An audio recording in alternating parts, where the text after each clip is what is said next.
do Alan Brown.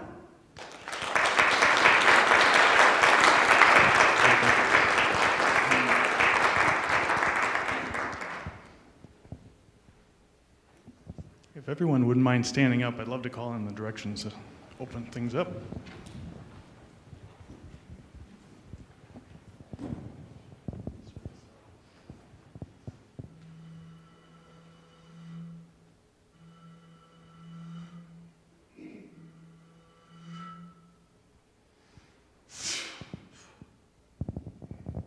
Pachamama, Amaru, great serpent of the south, and all the spirits of the south, come and circle this gathering with your beautiful energy and help us to shed what doesn't serve us in our lives and to move belly to belly with the Great Mother and to sense the goodness and the healing and the potential that's available to us in every moment of our lives.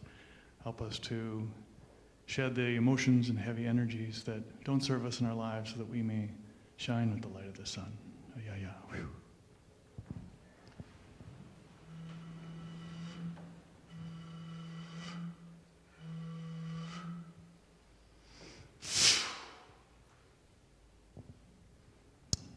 Otarango, great jaguar, great bear, the west.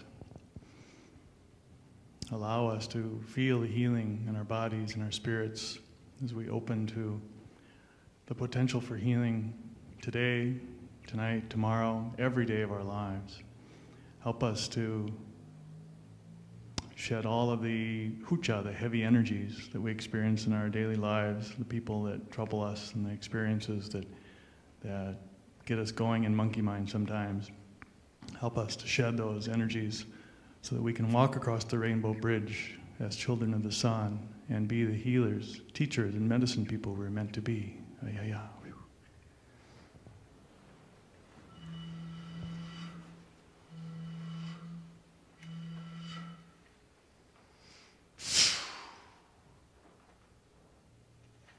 Siwa Kente, hummingbird, white buffalo, and all the magical beings of the north, the ancestors, ancient ones, come, help us, teach us, come in our dreams, and come in the quiet moments of meditation, so we can understand that we are just in these lives for a short time to learn the lessons of the ages, to learn how to lead and how to be examples of humanity, examples of the highest good that we can manifest as people, human beings, so that as we move in and out of the spirit world into many, many lives, we continue to grow, to shine our light on all the people that we touch and encounter in our lives. Come, help us, ancestors, come.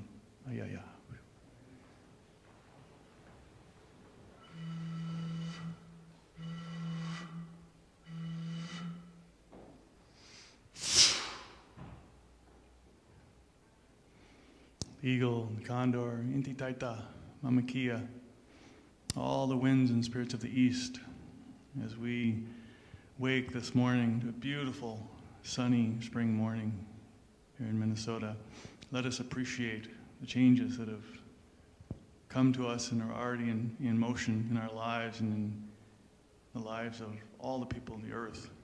Help us to be leaders, transform our vision to the vision of the greatest, highest good of humanity.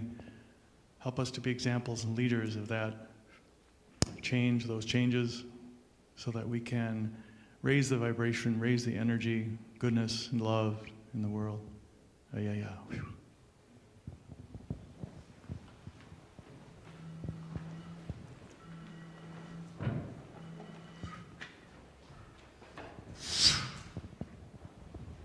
Pachamama, Great Mother, we thank you for the amazing gifts that you provide, all of the food, water, life that sustains us, and the great beauty.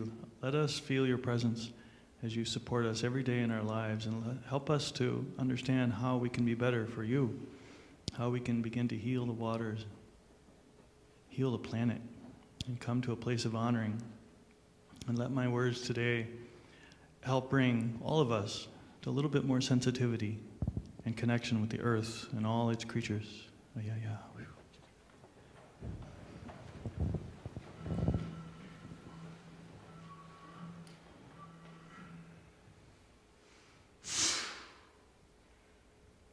Huidakocha, Wakantanka, Gichimanadu. He or she is known by 1,000 names but remains the nameless one. Come, join us today in our circle. Help us to hear and see the divine in each other and in ourselves. Help us to shine that divinity out through our eyes and through our words and through our silence.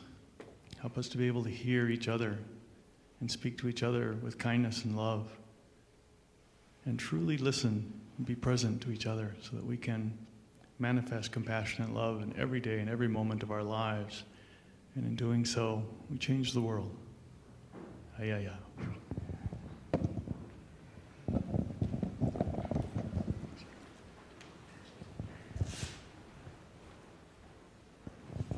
Well, welcome everyone. I'm very happy and excited to be here. When Gary asked me to send him what I wanted to talk about today, I thought about, or the first thing I thought about rather, was something along the lines of how a farm boy from Wisconsin learned to speak with spirits and see dead people, but I thought that might give people the wrong idea. So I decided to talk about fearlessness, because I realized that just about everything that I do in the indigenous path, Native American way, both in North and South America, scares the life out of me most of the time. You know, we do dances, a Gichida and sun dance, and pierce, put things in our chest and yank them out in prayer, and we sit in sweat lodge and feel sometimes like you're burning your skin off, and we sit in South America in medicine ceremonies where we drink what to most people in this culture would be a hallucinogenic substance to give us great visions, and sometimes it's terrifying. But sometimes it's also blissful. And what happens in this path, I found, at least for me and so many others, is that through facing your fears and really learning how to do that in a very conscious way, in a controlled way, you develop fearlessness. Things that once scared the life out of you and held you back from really being who we were meant to be as medicine people, gradually went away. So today I'd like to hopefully share through some of my stories, some of my adventures, particularly in the Amazon. I hope to share some of that in a way that speaks to people, and in a way that encourages you to do things that you didn't think you could do. Because I think, 10 years ago, 15 years ago, I never would have imagined I'd be doing the things I am today. But it's the richest, most amazing experience and most amazing journey I could ever imagine. I feel so blessed. But I also feel blessed because I've had amazing teachers. The first of whom I should probably mention is Don Valerio Cohaila. Who knows that name, by the way? Freddie. So quite a few people, that's good. Freddie is a Peruvian priest who now is a Lakota chief, which is truly amazing. He's kind of the living embodiment of the Eagle Condor prophecies, which, is that a familiar Eagle Condor prophecies? They're prophecies that originated in part with the Hopis, and the Inca prophecies are similar, but they talk about a time when the eagle flies with the condor, and the ideas of the North and the South come together in a way that merges those energies, the energies of the masculine and feminine, and light and dark, and all of that, in a way that's really transformative and brings us back to a place of reconnection with the earth, reconnection with feminine energy. And boy, we sure need that today. But Freddie is the most amazing man. He carries himself in a beautiful, humble way, and a powerful medicine teacher. He leads peyote and ayahuasca ceremonies. Ayahuasca, incidentally, is the Amazonian concoction, the Amazonian tea that I just mentioned a short while ago. But he teaches in a way that's profoundly simple and profoundly powerful, and I'm hoping today to channel some of that sort of energy as well. My South American teacher, at present anyway, is Don Juan Curico. And I can't remember, did you meet? Okay. And Don Juan is much the same. I feel fortunate that he came into my life in a way that very similar to Freddie, just very gentle and teaching me about healing, and how we can use this, the power of these medicines and the powers of these ways to really affect change and healing for people.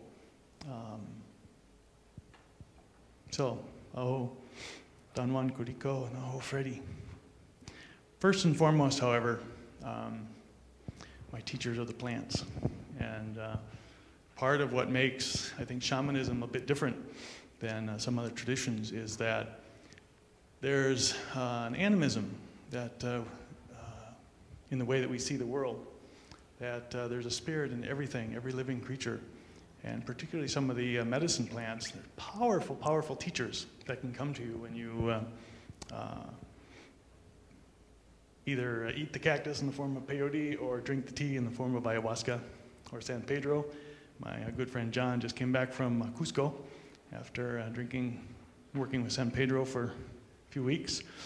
There are spirits that come from these plants. When you work with these plants, they come in a way that can show you and teach you about your own life and about the things to come. I've seen amazing visions of things that are happening on our planet, things that could potentially happen, and things that we can do to change it. And boy, when you experience that sort of thing, it's really amazing. But sometimes it comes in a way that really pushes me. Or has pushed me. One story that really prompted me to talk about fearlessness was probably 5 or 6 years ago, I think, in the area of the Amazon where I have my lodge near Iquitos. I built a lodge in the Amazon 6 months after my first trip there. I was so enthralled with the jungle and all it had to offer that I knew I had to stay there in some ways. It's called Wakani Lodge, by the way. But just outside of this lodge in a small village called New Jerusalem was a very traditional shaman. He lived apart from the village, and he was probably, at the time, about 85. Don Ramon is his name. And a super kind of beautiful man. When we first went there, we went there as a group and talked to him during the day. And as all Peruvians, he brought out all of his necklaces and all the stuff that he has to sell. And he played his flute for us, and was a really beautiful man. So I asked our guide, Esteban, if I could go drink medicine with him, medicine ceremony with him, just to see, At the time, I was kind of still searching for a teacher, and Esteban said, well, sure, we'll arrange that. And so, despite the fact that at the time, I think it was Pedro Penduro, I think that you know Pedro Penduro, yeah? Anyway, another teacher that we had at the lodge, I went to drink with Don Ramon. And to get there, of course, we started out through the night walk through the jungle, which is scary enough in its own right. Esteban leading the way, walking about twice as fast as I'm able to walk. And had my headlamp on and looking around, and I see critters, as we're trekking through the jungle, I see critters scurrying about and giant spiders. And so by the time I got there, I was kind of in rare form anyway. And we got there, and Don Ramon had taken on an entirely different persona. He was very large and somewhat stern. And so going into it, I thought, this is unusual. This doesn't seem like the same man I knew. And despite the fact that Esteban said that he would sit up with me and help translate and stuff, was asleep within 5 minutes we got there. So it's me and Don Ramon. No common language between us, and no way to communicate other than the medicine. So he said a short prayer and did all the typical blessings, handed me the medicine, I drank it. And ayahuasca is such that sometimes it takes a while to the effects to come on, but it can be very overwhelming at times. And at some point I'm sitting there and I'm starting to feel the medicine, and I look up, and Don Ramon had put on a giant headdress of macaw feathers and everything, and I looked up, and suddenly his head started to shake, go crazy, and kind of ducked my head and looked down. I was like, oh my God, I'm in for it now. And he sat down and started singing his Icaros, and really, really powerful energy. And at some point, I saw him get up, come and sit right in front of me. And as I sat cross-legged like here, I kind of watched him, and with my eyes open, watched him in real time in the physical world. He came and sat right in front of me and suddenly transformed into a giant 7-foot spider. Terrifying. And he crawled up on my lap and put his, whatever those things are called, mandibles or whatever, the spiky things, over my head and into the back of my neck. And I could physically feel the fangs digging into the back of my neck. And I knew in that moment, it's like, okay, if I succumb to the fear that I felt rising in my gut, that's it, I'm done. And so I sat and I breathed and just became aware of what was going on and just understood that as long as I sat in just calm peace, I'm fine. And he gradually backed off, still as the spider, and transformed back into himself, and he just chuckled and got up and sat down. And I knew in that moment that he was testing me, see what I got, And also in that moment, that's when I realized that fearlessness has to be part of this path. That it's our fear that makes us weak. And it's the thoughts that, oh, I can't do this, I can't survive this, I can't, whatever, I can't, makes us really weak. And fortunately, I'd had enough experience with the medicine to keep my wits about me. But it was a powerful lesson in fearlessness, and I think that that's the sort of mindset that will be okay, that we can handle whatever comes at us, is what I really want to talk about, and what I really want everyone to experience in their lives. Whatever form it takes, and whatever the catalyst is. I'll tell one more story. Going back a ways, and this is actually what gave me the wherewithal to be able to have my wits about me with Don Ramon, was another healer, ayahuasquero, in Pucallpa, Peru, Don Mateo. And Don Mateo was an incredibly powerful shaman, incredibly powerful healer, who was a Shipibo. And Shipibo do artwork like this, right? And these are songs. These are literally the songs that guide the medicine. And if you ask them, they'll sing these songs for you. Beautiful, beautiful songs.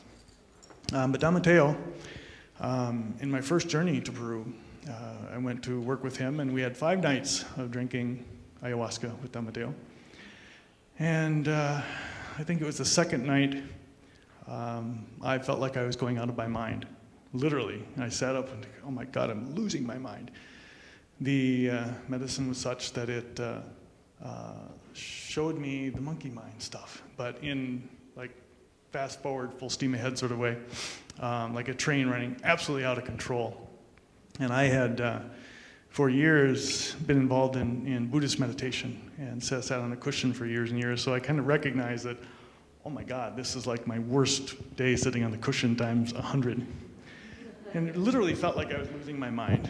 And somehow made it through that one. And this was very early on. This is kind of my initiation into this medicine way. So I made it through that night. Didn't really want to drink the third night, but went anyway and did. And the third night had, still to the date, one of the most amazing visions I've ever had.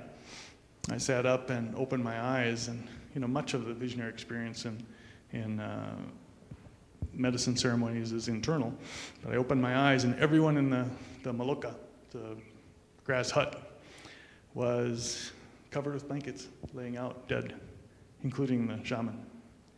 As real as I closed my eyes, I rubbed my eyes, I looked around. It was disconcerting, to say the least. And at the time, I really didn't understand what it meant, and what it was all about. But the next night, I found out. The fourth night, this would have been now, it was my turn. In the way of the ayahuasqueros, at least the way of the Shipibo, if you drink with them at some point, you will experience shamanic death. And the medicine is such, they call it the vine of souls, or the vine of death, because it has the potential to literally take you to the experience of death. And I'd read a lot about that and never really understood what it meant. But on the fourth night with Don Mateo, boy, I sure got an awakening to it. Little by little, I got so wiped out and so kind of squashed by the medicine, as we like to call it now, that I couldn't sit up anymore. I was just gradually laying down farther and farther until I was literally just laying on the wood floor of the Maloka. Maloka is their kind of spiritual building, ceremonial building. And little by little, I started to feel heavier and heavier, more disconnected. And I realized at some point, it's like, oh my God, I'm dying. I'm going to die right here in the jungle. My parents are going to be so upset. My mom's terrified that something like that's going to happen. And I did. I literally, there was that moment where I'm like, oh my God, my only choice is to surrender to it. And I did, and that unfortunately didn't help much in the moment. But I got to a place of just darkness.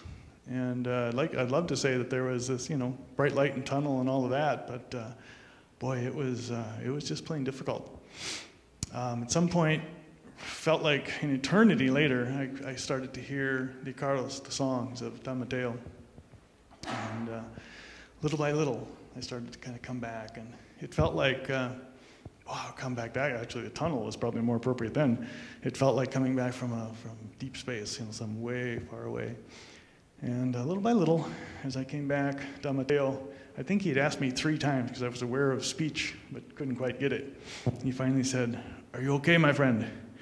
And later I thought, this guy doesn't speak English, but that's how I heard it. And I said, yeah. The second round kind of kicked my ass, but I'm okay. And boy, and that was when I finally got enough energy to stand up again. I walked away from the Maloka, and the light was just starting to come up high enough that the sun had peaked the horizon, just enough to provide a little bit of light in the sky, so the canopy of the trees, I could see the outline of them. And as it started to mist, and the mist is falling, I cried. I was just, so happy to be alive. It was that sort of transformation. But it's being able to face that, even your death, even that, the worst thing you can possibly imagine, and go, I made it through that, and it was okay. And that's the power of the medicine. And it doesn't take going to the jungle to drink some, crazy ayahuasca tea, although that suits my personality. I'm kind of a kamikaze that way. But all of us have that potential to kind of get to that point. Drum journeys in dream time, had amazing dreams in that way. Sage, my good friend sitting here, has had many dreams that are so remarkable and make me go, wow, that's the real deal. So it's available to us at any time. But what we have to do, I think, to get to that sort of place is to let go, is to surrender. Part of the lessons of medicine that have come over and over and over again are our thoughts, are what holds us back. Our thoughts turn to beliefs, and our beliefs act like this shell that we have to break through. And this is, popular. You hear this bantered about all the time these days, but it's so true that, well, I'll give one other little story. Yet a different curandero. Fidel Moshambite was a healer in ayahuasquero from also Pucallpa.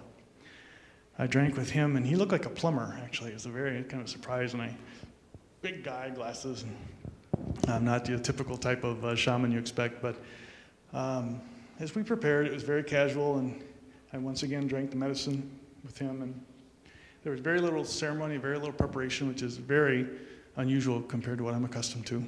But he turned out the lights of the Maloka, and it was just he and I. And he started to sing, and he sounded like a freight train. And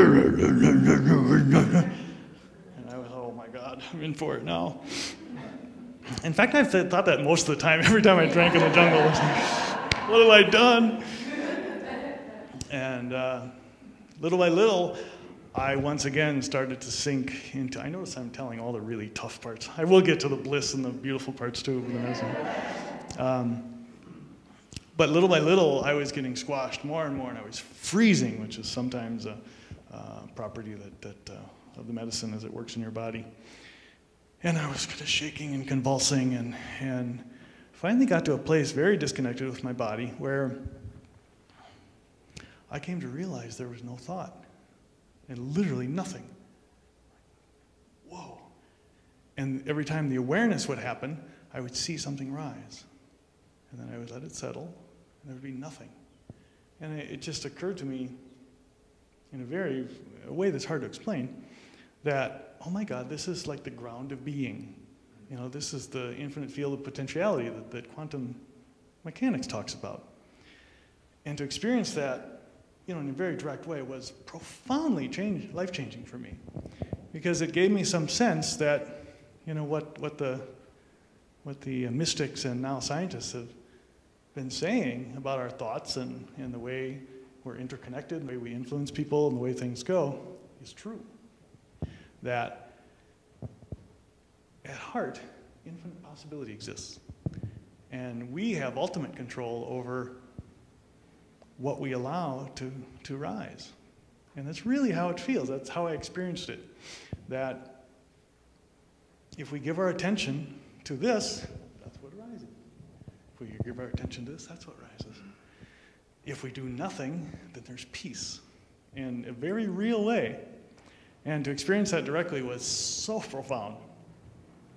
Of course, I wasn't able to talk about it for days because I was so wiped out. But I think that that's the sort of lesson for me in training for fearlessness.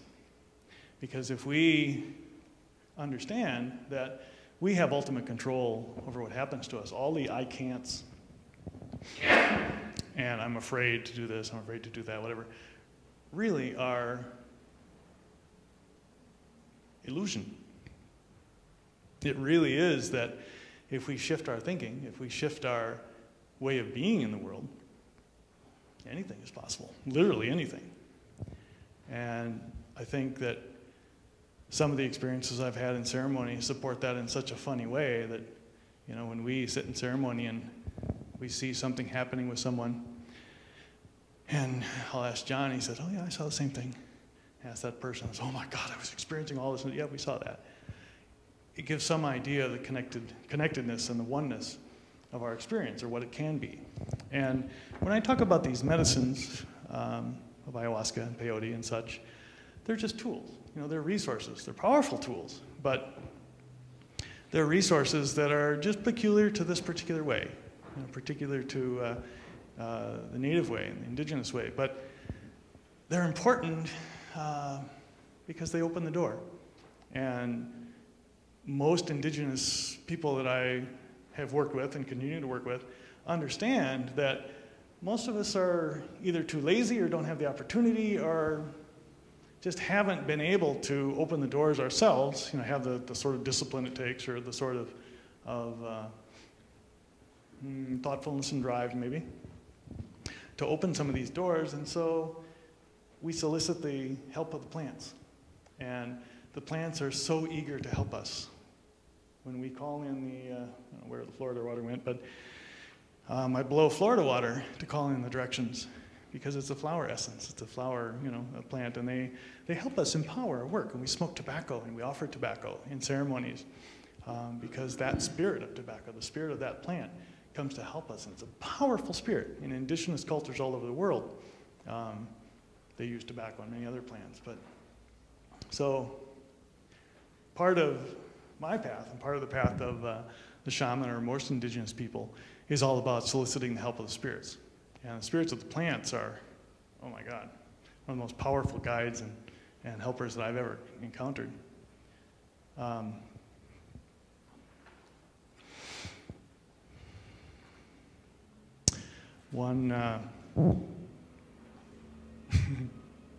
there are so many stories. I think I have, till 20 after, Linda? Okay. My friend Freddie, one of the most beautiful men I know. We were talking some time ago, and I kept bugging him, as I almost incessantly do, with questions. How do I deepen my connection? How do I grow in my spiritual work? And how do I, grow in my really ability to help lead people, lead ceremonies, and facilitate change, and all of that kind of stuff, facilitate healing. And finally, when Don Juan Paza was here, South American Curico teacher, he was in medicine circle, healing circle with us, and Freddie kind of started talking about the nature of our healing circle and what we were going to do and how we were going to proceed that night and stuff. And he started talking about ritual and ceremony and why it is that we do what we do, why we call in the directions, and why in medicine ceremonies we have an altar and we pass a staff and rattle and have all these tools and whatnot. And he said it's through ritual and ceremony that we focus our attention and grow spiritually. And for those that don't work with medicine plans, to me that's one of the most poignant and beautiful ways that we can deepen our connection with spirit, deepen our connection with medicine work of all sorts. And I've really come to, I'm unfortunately a little delinquent in that regard, and I've kind of gotten a smackdown from grandmother ayahuasca a number of times over that. But when we're able to have the discipline to sit down every day, build an altar and make an offering and pray in whatever way you pray. Sometimes it's singing, like we did, that we're opening up in Sweet Surrender. It's a perfect song, I think, to open with. If you're able to sit and just be quiet and be in ritual and have tools that focus your attention and focus your spirit, we think most often in terms of kind of our thoughts and our words and all of that, but it's much deeper than that. I think ritual and ceremony has the effect of quieting our thoughts, of getting our thoughts out of the way. Okay, what do we have to do next? What do we have to, when we have a ritual that we go through and we have a ceremony that we attend to, then the spirit can come through. The spirit can come out, and it's the most beautiful way of setting our intention, because intention is everything. Oh my God, that opens up a whole new set of stories. But my point, I guess, at least in terms of fearlessness, is that when we have a toolkit, so to speak, and whatever that toolkit is, whether it be ritual or plant medicines or our drum journeys, our spirit guides, spirit animals, all of that, when we have resources like those, then we become empowered. And when we approach that empowerment without fear, like, ooh, what are people going to think of me? What are, all of that, then we truly transform each other, and truly transform ourselves. We become teachers to everyone just by who we are and what we do.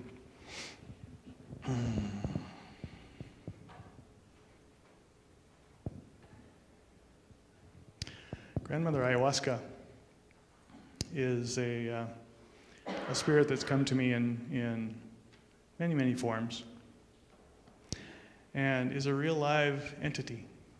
And just like peyote, which we talk about as a grandfather, as a male archetype, grandmother is a female. One of the most amazing teachers I've ever encountered. And if anyone's interested, by the way, get in touch with one of us. We all sit in Freddie's circles and travel to South America to work with his medicines. But even opening to the idea that there can exist a spirit teacher who can teach you about other plants, who can teach you about other techniques of healing. Grandmother has allowed me to see into people's bodies. When someone has, a woman came one time with a stomach issue, had stomach ulcers. I didn't know it, of course, at the time, but as I went around in a circle and just kind of checking in on everybody, suddenly I saw her stomach as red and inflamed, like just inside her body. It was amazing. And worked with it a little bit, just energetically. In the morning, I asked her, do you have stomach issues and stuff? She says, oh my God, yes, I have ulcers. Excuse me. And so healing things is one of the really powerful manifestations of the visions the grandmother offers, but also past lives. I think anyone who sat in ceremony has experienced directly and powerfully many, many past lives. And it really opens up the possibility that we can understand that we're not here just in these bodies once. And our journey and the potential for clearing is across many, many millennia. We've, in our ceremonies, had instances where we've seen past lives together, where we've experienced much the same sorts of visions. Particularly Barbara and I have done that, and I think John and I have too. But we come to understand that being fearless isn't just about being fearless and growing in this life. It's about facing all of the things that we've done, and believe me, all of us have done everything. We've experienced in our larger selves the best and worst of humanity. And what that opens up for us, I think, when we really dig deep and understand in a really big way that, okay, we are what we're experiencing, like the bombers in Boston, for instance. We've done that sort of stuff in our lives. We've killed people before. And we've also saved people and healed people. And so it allows an opening in a really huge way to compassion and understanding. That when people come to us and we're just like, oh my God, I wish this person would just stop. Or, whatever bugs us about people, it allows us to have the sort of understanding and compassion that, oh my God, okay, I've done that. Sometimes I've done that in my own life. But, we've all lived in that sort of arena. So whatever your medicine path, I encourage you to really dig deep and try and access some of those things. If you pray, oh my God, it's an African healer, Mandaza, came one time.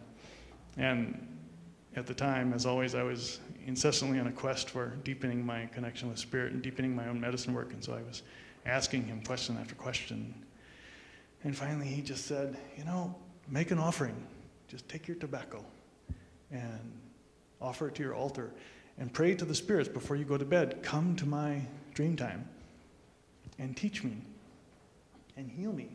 They're always there to help you. So do that. Sit down before you go to bed. Make an offering, whatever it is that you do. Make an offering to the spirits. Call in very specific spirits if that's not part of your practice. You can have spirit teachers that come to you all the time and will help you when you most need it. Sometimes when you don't even think you need it. They'll teach you when you need help. And so I encourage everyone to do that. I encourage everyone to open up to the messages of the animals. One of the other big shamanic tools that we use literally are power animals. And they show up in beautiful, amazing ways sometimes in our lives. So many have shown up in mine to really signal all sorts of things. And what latest that I can come up with off the top of my head was when John and I were driving from ceremony, and I saw a white crow. I didn't even know that those existed. And about 3 weeks later, I saw another one. And I'm like, okay, here's the universe speaking to me. They're flying around. I did a little research on white raven and having to do with the grand changes to come and kind of our role in some of the things that are going on the earth and so forth. But all of the teachings of the animal spirits and all the teachings of God, of the divine, come to us every day, all day. And if we're not afraid to just open up to that and hear, listen. Grandmother one time in the jungle said, listen carefully. So I stopped and I listened, waiting for the teachings to come, like for a long time. And I realized, oh, that's the teaching. Just listen carefully. And so now I do. At least I try to. So I suspect I've made you guys listen long enough. Does anyone have any questions or comments that anyone would like to say before we close up? Hello. Hi, Alan. It's good to see you. So, Dear mentioned that we went with Alan to Peru, and a city girl from Chicago, that's where I was born, who was deathly afraid of bugs. I have no idea why I went. Deer twisted my arm, but that was a good lesson in fearlessness for me. So we're sitting in the lodge one night. The lights were dim. You remember that, John? The lights were dim. And I'm sitting there thinking, okay, so far so good. I feel some movement. I had dark pants on, so I couldn't see what was moving, but there was something moving up my leg. And when it got to my chest, it was this huge bug. So I'm screaming and pushing the bug away, and then the bug scatters away. And then I sit there and think, oh, thank you for the lesson. The bug just showed up to see if I had truly let go of my fear of bugs. So for the rest of the trip, I wasn't afraid of bugs. Okay, and here's how we experienced it. Ella's sitting very quietly. All of a sudden,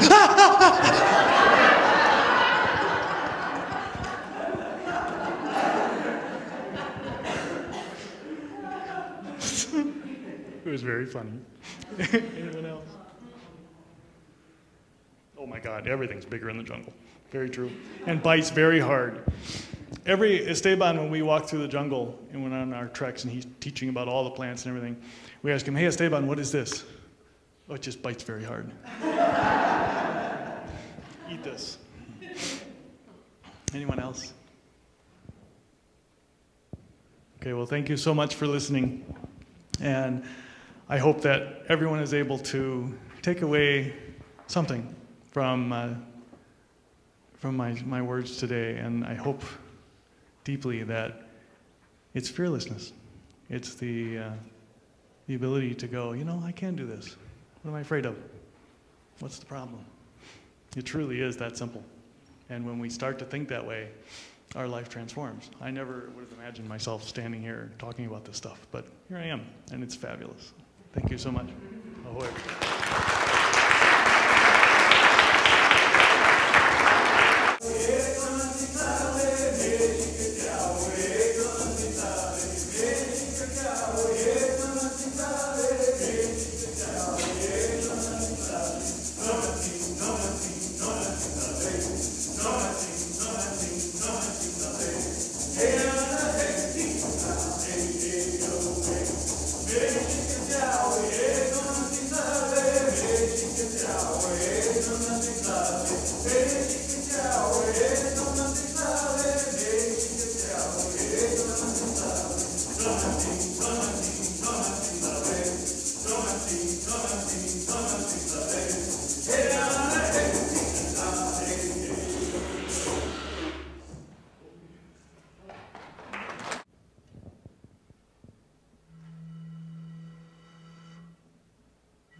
All the winds and spirits of all the directions, Pachamama, Great Mother, Huitlacocha, Wakantanka, Great Spirit, we thank you for joining us today.